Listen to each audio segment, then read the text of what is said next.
నమస్తే, welcome to our channel. నేను విశాల్ని. ప్రధాని మోడీ విశాఖ వచ్చినప్పుడు ఉక్కు ఫ్యాక్టరీ మీద ఎందుకు మాట్లాడలేదని ఎమ్మెల్సీ బుచ్చ సత్యనారాయణ వ్యాఖ్యానించారు. ఈ వ్యాఖ్యల్ని ఎలా చూడాలనేది మనతో పాటు ఉన్నారు senior journalist doctor Kanakadurga Vadlamani గారు ఉన్నారు. వారిని అడిగి కొన్ని విషయాలు మనం తెలుసుకుందాం. నమస్కారం మేడం. మేడం, ఇప్పుడు చూసుకున్నట్టయితే విశాఖకి ప్రధాని నరేంద్ర మోడీ వచ్చినప్పుడు ఉక్కు ఫ్యాక్టరీ మీద ఎందుకు మాట్లాడలేదని చెప్పి బుచ్చ సత్యనారాయణ మాట్లాడుతున్నారు. దీని మీద స్పందన ఏంటి మేడం? ఇప్పుడు ఆయనకి ఇప్పుడు పని పాటు లేదు కదా, ఏదో మాట్లాడాలి. ఇప్పుడు ఉక్కు ఫ్యాక్టరీకి అంత ప్యాకేజీ ఇచ్చారు కదా, స్టీల్ ఫ్యాక్టరీకి. విశాఖ ఉక్కు దాని మీద 11,440 కోట్లు ప్యాకేజీని కేంద్ర ప్రభుత్వం ఈరోజు ప్రకటించింది. అది మెచ్చుకోవాల్సింది పోయి ఎక్కడ మెచ్చుకోవాల్సి వస్తుందో అనే భయంతో లేనిపోని ప్రశ్నలు లేవనెత్తుతోంది వైసీపీ, ముఖ్యంగా బొత్స. ఏమంటున్నాడు, మొన్న ప్రధాని వచ్చినప్పుడు ఎందుకు మాట్లాడలేదు, ఎందుకు మాట్లాడాలి అసలు కదా. ఇప్పుడు మాటలు ముఖ్యమా చేతలు ముఖ్యమా అది కూడా అర్థం కావట్లే వైసీపీ వాళ్ళకి. నిన్న వాళ్ళ పేపర్లో ఒక యాడ్ ఇచ్చారు తెలుగుదేశానికి సంబంధించి. దాని మీద సోషల్ మీడియా దుమ్మెత్తిపోస్తోంది మిమ్మల్ని, వైసీపీని. దానికి ఆన్సర్ ఇచ్చుకోండి ముందు, ఇవన్నీ కాదు.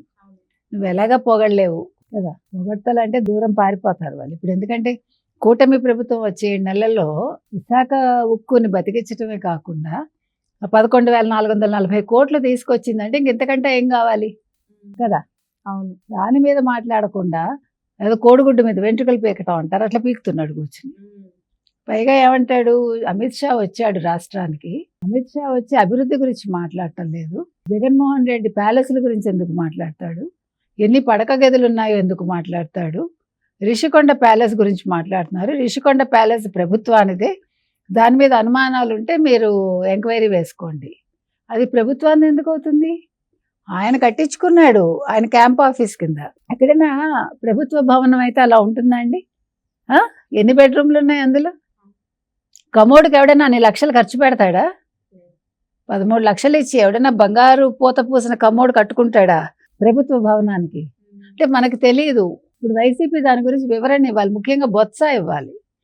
ఎందుకు మాట్లాడరు అసలు? అన్ని ప్యాలెస్లు ఎలా వచ్చాయి జగన్మోహన్ రెడ్డికి, అంత ఆస్తి ఎలా వచ్చింది, ఏం వ్యాపారాలు చేశాడు, ప్రజలకు కూడా వివరిస్తే ప్రజలు కూడా రిచ్ అవుతారు కదా. ఇప్పుడు నువ్వు పేదవాడి కోసం పనిచేస్తానంటావు జగన్మోహన్ రెడ్డి, ఇది పేదలకి పెత్తందారులకి మధ్య యుద్ధం అన్నాడు కదా. కరెక్టే, అది పేదలకి పెత్తందారులకే యుద్ధం. అందుకని నువ్వు పెత్తందారు అని నేను ఇంట్లో కూర్చోబెట్టా.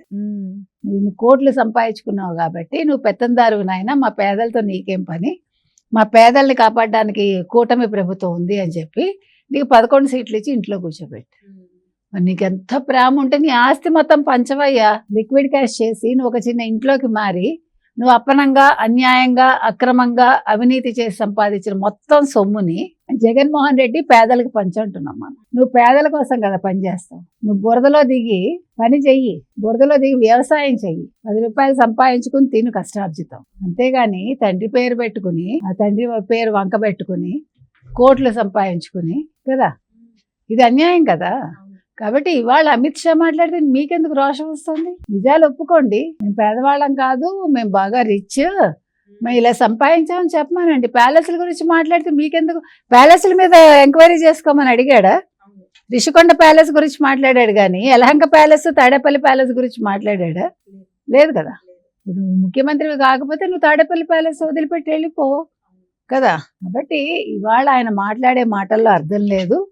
ఆయన అంటే వాళ్ళు ఎక్కడ మెచ్చుకోవాల్సి వస్తుందో, ఎక్కడ కూటమి ప్రభుత్వాన్ని పొగడాల్సి వస్తుందో అని ఆయన ప్రధాని మోడీ ఎందుకు ప్రకటించలేదు అంటాడు, ఈ ప్రస్తావన ఎందుకు తేలేదు అంటాడు. సరేనయ్యా, ప్రస్తావన తేలేదు, ప్యాకేజ్ ఇచ్చారు, ప్రైవేటీకరణ చేస్తారు, టీం చెప్పారు వచ్చి ప్రైవేటీకరణ చేస్తాము అందుకే ప్యాకేజ్ ఇస్తున్నాం, ఇప్పుడు కాకపోయినా ఫ్యూచర్లో అయినా చేస్తారు, నాకు అనుమానంగా ఉంది అని. తర్వాత ఇన్ఛార్జీల నియామకం గురించి మాట్లాడుతూ భీమిలి శ్రీను, చిన్ని శ్రీను ఎవరినో పెట్టారు, నన్ను అడిగే పెట్టారు, అది పార్టీ నిర్ణయం తీసుకుంటుంది, నాకేం అబ్జెక్షన్ లేదు, భీమిలికి అతనే పనిచేస్తాడు అని ఒక వివరణ ఇచ్చుకున్నాడు. సరే, నిన్ను అడిగి చేసినా చేయకపోయినా నీ సలహా ఎవడో తీసుకోడు. అలాగా వైసీపీలో అలాంటివి ఏం లేవు కదా. జగన్మోహన్ రెడ్డి నిర్ణయిస్తాడు, మీరు పాటిస్తారు. ఇంకా మీకు సిగ్గు లేదు కాబట్టి ఆ పార్టీలో ఉన్నారు. నిన్న ఒక పెద్ద యాడ్ తెలుగుదేశం పార్టీకి సంబంధించి వేసుకుంటే సాక్షిలో, మీరందరూ ఇంకా సిగ్గు లేకుండా పార్టీలో ఉన్నారు. పచ్చ జెండాలు పట్టుకోండి రేపటి నుంచి అని చెప్తున్నది అది. అదే మేడం ఇప్పుడు చూసుకున్నట్టయితే గతంలో చేసిన తప్పులన్నీ అంటే పెట్టుబడులు కానించి కానీ అమరావతి ప్రాజెక్టులు కానీ మొత్తం ఉద్యోగాలు కానించి ఏమీ లేకుండా కప్పుపెట్టి ఇప్పుడు వెంటిలేటర్ మీద ఉన్న గతంలో వెంటిలేటర్ మీద ఉన్న ఇప్పుడు ఆక్సిజన్ అందించి కేంద్రం నుంచి ఆక్సిజన్ అందించింది. అయితే దీని మీద మీ స్పందన ఏంటి? విశాఖ ఉక్క ఖచ్చితంగానండి. ఇప్పుడు అది చిన్న విషయం కాదు. అసలు దాన్ని ఎట్లా వీళ్ళు ఏంటి రియల్ ఎస్టేట్ చేసుకోవాలి, ఖాళీగా ఉన్న 12,000 ఎకరాలు మనం దాన్ని ఎలా అమ్ముకోవాలి అని వైసీపీ ఆలోచించింది కదా. విజయసాయి రెడ్డి కావచ్చు, బొత్స కావచ్చు, జగన్మోహన్ రెడ్డి కావచ్చు, దాన్ని ఎలా అమ్ముకోవాలి, ఎలా ఎన్కాష్ చేసుకోవాలి అనుకున్నారు. 9,500 ఎకరాలు ఫ్యాక్టరీ ఉంది. ఇన్ని రోజులు 5 సంవత్సరాలు నోరు మూసుకుని ఎన్నికలప్పుడు కూడా దాని గురించి మాట్లాడలేదు వాళ్ళు. ఇప్పుడు 7 నెలల్లో వాళ్ళు దానికి జీవం ఇస్తే దాని గురించి ఎవడు మాట్లాడటంలే, ఎవడు మెచ్చుకోవట్లే. భయం వాళ్ళకి. మెచ్చుకుంటే మరి రేపొద్దున మొహం తగలేస్తారు కదా వీళ్ళది. కాబట్టి ఇది చిన్న విషయం కాదండి. ఇది కూటమి విజయం అని మనం చెప్పాలి. సరే, ఎందుకు ఇచ్చినా కేంద్ర ప్రభుత్వం వాళ్ళ అవసరం కోసం ఇచ్చింది కదా. ఇప్పుడు ప్రైవేటీకరణ జరగకుండా ఆపగలగడం అనేది చిన్న విషయం కాదు. విశాఖ ఉక్కు ఆంధ్రుల హక్కు అది. దానికోసం మీకు తెలుసో లేదో 32 మంది ప్రాణత్యాగం చేశారు అక్కడ ఫ్యాక్టరీ పెట్టించడానికి. అందులో ముఖ్యంగా అమరావతి నుంచి అమృతరావు అనే వ్యక్తి ప్రథముడు, ఆయన ముఖ్యుడు అనమాట. ఆయన కూడా విశాఖ ఉక్కు కోసం తన ప్రాణాలు అర్పించాడు ఆయన. సో అంత మంది ప్రాణత్యాగం వల్ల ఇవాళ ఈ ఫ్యాక్టరీ అనేది వచ్చింది. మరి అది మూతపడిపోతే ఎలాగండి? సో ఇవాళ ఏదైతే తెలుగుదేశం కూటమి తీసుకొచ్చిందో ప్యాకేజీని వాళ్ళని అభినందించాలి ఖచ్చితంగా. అదేవిధంగా అమిత్ షాని అభినందిస్తున్నాం, మనం మోదీ గారిని కూడా అభినందిస్తున్నాం. Thank you.